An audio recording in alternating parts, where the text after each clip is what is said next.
Nous sommes toujours en édition spéciale depuis les allées de Roland-Garros à la REF, la rencontre des entrepreneurs de France qui marque comme chaque année la rentrée du monde économique. Nous allons parler d'économie mais en parlant de démographie avant tout avec Thibaut Prébet qui est à mes côtés, aujourd'hui économiste et auteur indépendant. Bonjour Thibaut, bonjour Grégoire. Bienvenue, on se connaît depuis longtemps, le monde des marchés, de la gestion d'actifs vous connaît évidemment depuis longtemps.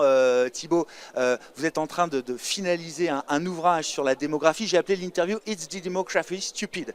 On avait l'habitude d'entendre It's the Economy Stupid, mais on va parler de démographie avec vous.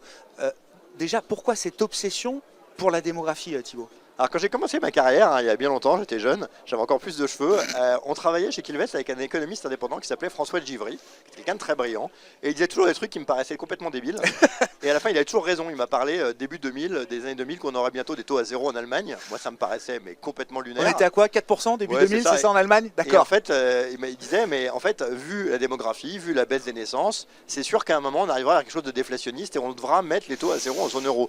Et en fait je me suis rendu compte qu'il avait toujours raison. Alors le défaut de la démographie, c'est comme ça bouge pas très vite, on raconte un peu toujours la même chose, donc les gens se lassent.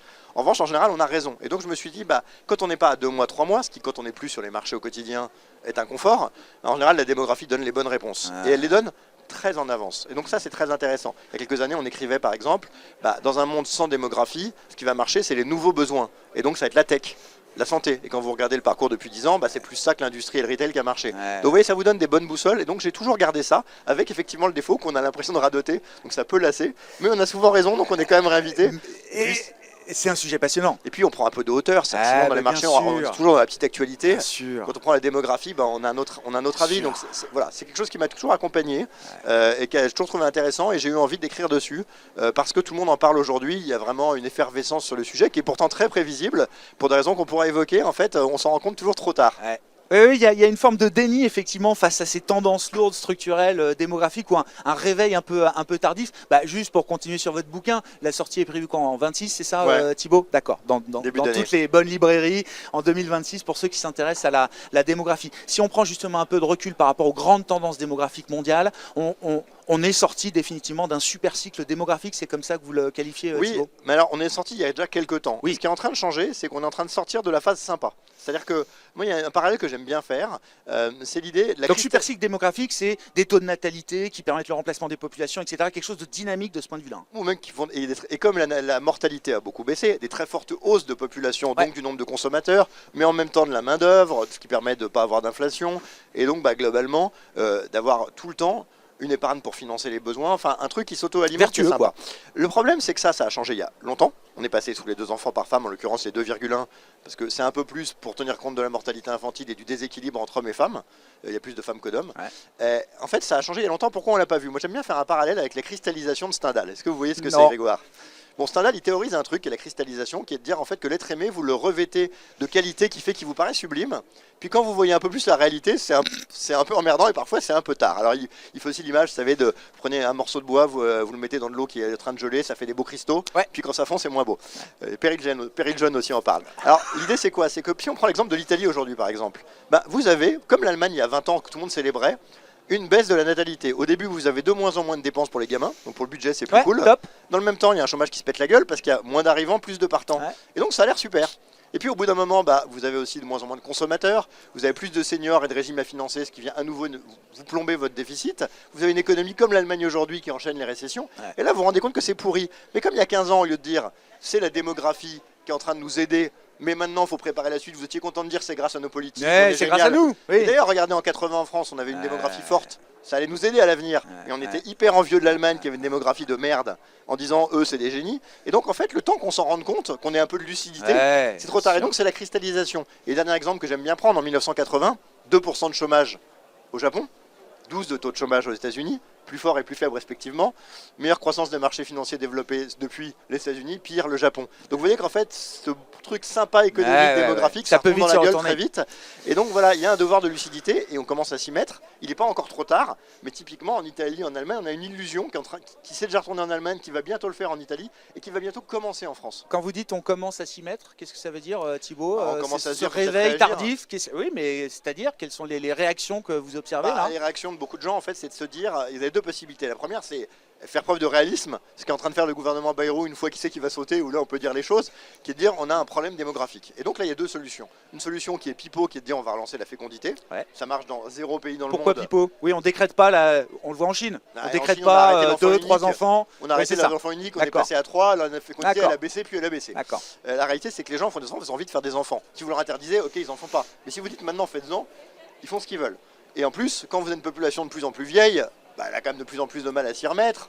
Et puis la planète, tout ça, il y a plein d'éléments. La fécondité, mais j'ai rien dans mon bouquin, je laisse un peu. Vous teasez, très bien. Mais le point, c'est de dire que ça, c'est la première manière de faire. La deuxième manière de faire, c'est de dire, c'est fini. Maintenant, il faut faire des économies. Il faut accepter le fait qu'il y aura plus de seniors, donc on ne peut pas tout payer. Il y aura plus de retraités qui cotisent moins longtemps qu'avant, mais qui vont toucher beaucoup plus longtemps qu'avant. Hein. Il y a un moment, on partait à la retraite, on avait une espérance de vie à 5 ans. Quand vous arrivez à 25 ans d'espérance de vie quand vous êtes à la retraite, c'est pas la même chose. Et donc il faut accepter l'idée que la retraite, elle doit être plus basse. Donc il y a plein d'efforts à faire, d'ajustement, peut-être un peu de retraite par capita. Enfin, il y a plein de sujets qu'il faut aborder. Mais dire non, mais ne vous inquiétez pas, on va faire repartir la croissance, comme font tous les partis politiques, c'est plus sexy.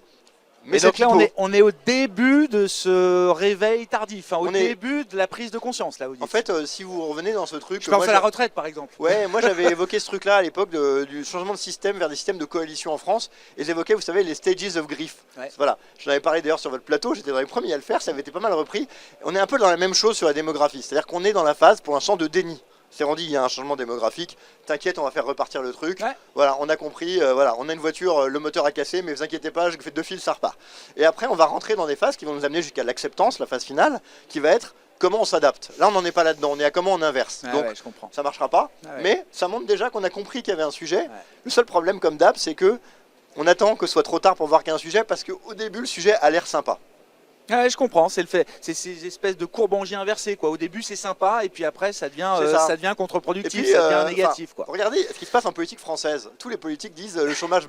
Je regarde un peu, mais pas trop non plus. Non, mais quand on dit le chômage baisse en France depuis des années, tout le monde dit c'est pas vrai, c'est les chiffres qui sont pipeaux. Non, c'est vrai, mais c'est vrai partout. Parce que si vous avez de moins en moins de gens qui arrivent et de plus en plus de gens qui partent, même dans une tendance neutre, le chômage va baisser. Donc ce qu'il faut comprendre, c'est que si l'économie fait rien, le chômage va baisser. Il faut créer de moins en moins d'emplois pour voir le taux de chômage baisser. Voilà. Et donc plutôt que dire c'est partout pareil, ça n'a rien à voir avec la politique, on essaie de le nier pour pouvoir le mettre sur la gueule. Mais c'est un mauvais calcul. Et donc on est encore dans quelque part une forme de déni. Dire, si le chômage a baissé aux US, c'est pas parce que les économies déroulent, c'est parce qu'eux aussi sont là-dedans. Et comme ils sont plus réactifs que nous et que leur économie va quand même mieux, pour le coup, sur une économie qui va un peu bien, ça va très vite en baisse du chômage. Mais c'est pas une bonne nouvelle parce que ça va nous amener à des populations qui se japanisent, ce qui est bon ni pour la croissance, ni pour le déficit, ni pour les taux. Donc, oui, c'est intéressant, c'est-à-dire qu'on a envie de se gargariser de trucs qui en fait puent un peu de la gueule d'avance. Si vous me passez l'expression. C'est déjà fait. C'est trop tard. Oui, c'est trop tard. Non, mais la japanification, oui, ça reste pour vous un thème pour nos économies développées. Et puis ça reste un modèle ou en tout cas un exemple à avoir en tête. Moi, quand je fais des conférences, j'aime bien demander aux gens combien il reste de pays développés où on est au-dessus du seuil de renouvellement de la population. Vous pensez qu'on a combien? Pas beaucoup. Mais pas beaucoup, c'est trop facile. 10, 15. Ouais, il y en a un. C'est Israël. Qui est quand même un pays très spécifique dans son conflit territorial, dans son côté religieux. Et même des pays comme le Brésil, le Mexique, on est à 60. C'est que dalle pour des pays qui étaient avant vus comme des pays qui étaient religieux, qui étaient à 3-4. Et ça, même pour l'immigration, c'est intéressant. Si vous immigrez dans un pays qui a la même natalité que vous, c'est pas la même chose que si c'est un pays qui a le triple. Donc ça a beaucoup de ramifications qui sont intéressantes. Si on prend le prisme de l'entreprise, alors peut-être que l'entreprise a plus de lucidité sur ces sujets. L'entreprise qui a des clients, par exemple, peut-être qu'elle a la capacité à s'adapter plus vite. Enfin, comment vous regardez ces histoires et ces tendances démographiques par le prisme de l'entreprise? Alors ça peut être le monde du travail, ça peut être aussi la demande finale que l'entreprise adresse. On y est complètement, parce que de toute façon, vous voyez bien que beaucoup d'entreprises ont lâché l'idée de la croissance pour les valider de la marge. C'est-à-dire que l'optimisation est devenue un vrai sujet, que la croissance organique, donc qui s'adresse à la croissance naturelle de la demande de la population, un truc qui disparaît de plus en plus, et c'est maintenant l'acquisition de sociétés, justement pour les gains de productivité, de marge, qui est devenue une stratégie. Donc on voit bien que le monde de la croissance pure, il est réservé à quelques élites, et du coup quand il y a Nvidia qui arrive, c'est un ovni que tout le monde regarde parce que c'est plus la norme. Mais c'est un aveuglement. Alors, c'est un aveuglement ou du réalisme, mais c'est comprendre qu'en tout cas, la croissance organique n'est plus la norme, et que maintenant c'est la marge ou la synergie, qui est un peu une autre forme de marge, qui va créer la chose. Et après, c'est très sectoriel. C'est-à-dire que si vous voulez gagner de l'argent dans la grande distribution avec un nombre de consommateurs qui va baisser, c'est très compliqué de voir comment ça va se faire, parce que s'il y a moins de gens, vous n'allez pas consommer plus de vêtements, plus de nourriture. Par contre, si vous allez vers d'autres thèmes, la tech, la santé, Là, vous voyez bien que les demandes, elles vont exploser. Parce que la santé, c'est des besoins qui sont quand même plus basés sur la fin de vie. On le voit aujourd'hui avec des sujets comme Carmat qui cherche à lever des fonds, qui est une évidence absolue. La demande de gens qui ont des problèmes cardiaques. Qui est une évidence absolue. Que Carmat cherche à lever des fonds, oui, c'est une évidence, mais pour de bonnes raisons. Mais que la demande va exploser parce que de plus en plus de gens vont avoir des problèmes cardiaques. Quand vous avez une population qui vieillit, c'est complètement évident. Il a raison, Pierre Bastille. Bien sûr, l'idée que dans la santé, il y a des thèmes qui vont être très forts durablement, parce que même si la population baisse, les besoins en santé vont monter pendant encore plus de 50 ans, et qu'ils vont être de plus en plus clairs. Et puis comme ils sont de plus en plus généraux avec des populations qui augmentent, c'est plus facile de les traiter, de généraliser quand la demande augmente. Et donc les thèmes basiques de dire technologie, santé, valeur verte, en investissement, c'est plus vrai que jamais. Alors, par contre, c'est vrai que si vous voulez faire de la grande distribution, de la vestimentation ou de l'immobilier, face à une demande qui va baisser, ça va être quand même plus compliqué. Au global, c'est quand même une baisse de la demande, mais c'est surtout une évolution de la demande qu'il faut anticiper, qu'il faut comprendre. C'est ça, c'est une pour baisse les entreprises. Et une évolution. Mais c'est vrai que du coup, une entreprise, c'est typiquement vrai pour des rencontres comme celle aujourd'hui, c'est dire comment on adresse quand on est dans un marché où ça ne progresse plus. Est-ce que c'est des nouveaux marchés, l'Afrique demain ou autre? Est-ce que c'est un recentrage autour de la marge, un recentrage autour du haut de gamme? Il y a tout plein d'interrogations qui sont légitimes, mais qui sont des interrogations pour 30 ans. C'est pas du tout conjoncturel. Donc c'est vraiment des interrogations stratégiques que les entreprises doivent se poser aujourd'hui. Qui est d'ailleurs intéressante parce que ça fait 15 ans qu'on vous explique que tout est conjoncturel. Vous regardez les résultats de Target, les résultats de boîtes américaines comme FedEx, on vous dit mauvais trimestre pour FedEx. Oui, ça fait 40 d'affilée parce que c'est structurel. Et donc aujourd'hui, la difficulté pour la lucidité de l'entrepreneur, c'est comprendre à quel moment quelque chose qui semblait conjoncturel toutes les années est en fait structurel et que la réponse doit l'être.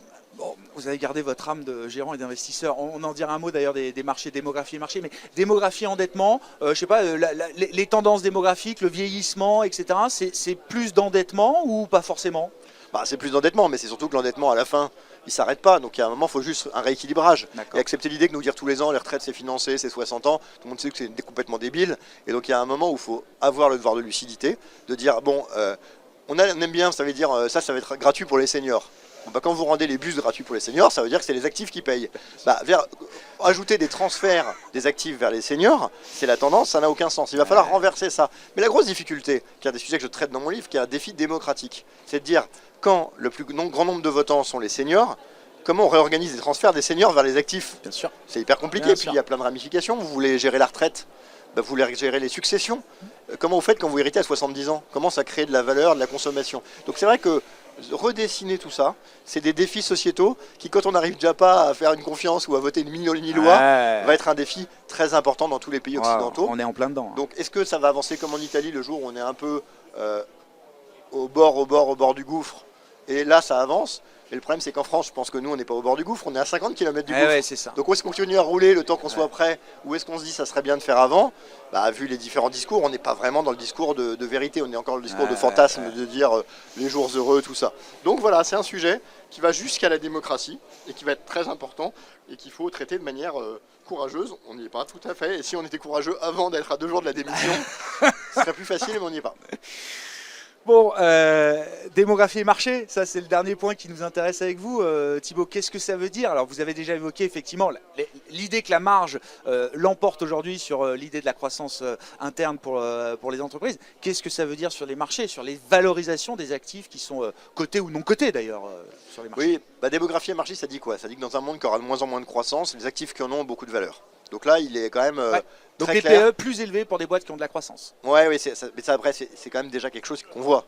Même d'ailleurs des boîtes qui n'ont pas de croissance comme Tesla, quand les gens espèrent de la croissance, ça peut déjà être énorme. Donc l'espoir de la croissance devient déjà extrêmement fort, mais demande du capital. Et donc là, les États-Unis y arrivent. Nous, on le voit bien, on parlait du secteur de la biotechnologie ou autre qui est déserté. Recréer du capital pour des sociétés de croissance, c'est pas pour nous une évidence. Donc ça, c'est un premier point. Le deuxième point, c'est qu'il faut s'habituer à une macroéconomie plus compliquée, plus difficile, mais, et démographie et marché, ça nous dit quoi? Ça nous dit aussi plus de régularité.